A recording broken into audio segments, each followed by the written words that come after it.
ରାହୁଲର ରାଲିରେ ମୋଦି ମୋଦକ, କକରୋଚର କଠିନ ଆପ୍ରୋଚରେ ନଡ୍ଡାଙ୍କ ନାଡିରେ ପାଞ୍ଚ ଅନ୍ତନାଡି ଆନ୍ଦୋଳନର ପ୍ରଭାବ।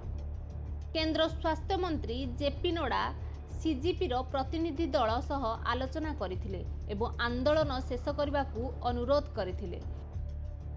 ପ୍ରଧାନମନ୍ତ୍ରୀ ନରେନ୍ଦ୍ର ମୋଦି ପ୍ରତ୍ୟକ୍ଷ ଭାବେ ସଂସଦ ଚାଲିବା ଏବଂ ସାଧାରଣ ଲୋକଙ୍କ ସ୍ୱାର୍ଥ ଉପରେ ଆଲୋଚନା ପାଇଁ କହୁଥିଲେ, କିନ୍ତୁ ସେହି ସମୟରେ ରାହୁଲ ପ୍ରିୟଙ୍କା ରାଲିରେ ମାଡ଼ି ଆସିଲେ।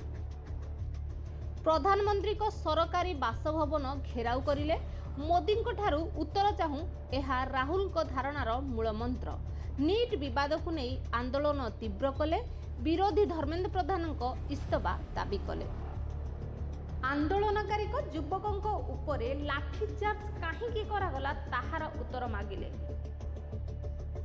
ରାହୁଲ ପ୍ରିୟଙ୍କା ସହ ବିରୋଧୀ ଦଳଙ୍କ ଏଭଳି ପ୍ରତିବାଦ ପ୍ରଧାନମନ୍ତ୍ରୀଙ୍କ ବାସଭବନ ସାମ୍ନାରେ ଏହା ବଡ଼ ଖବର ପାଲଟିଛି।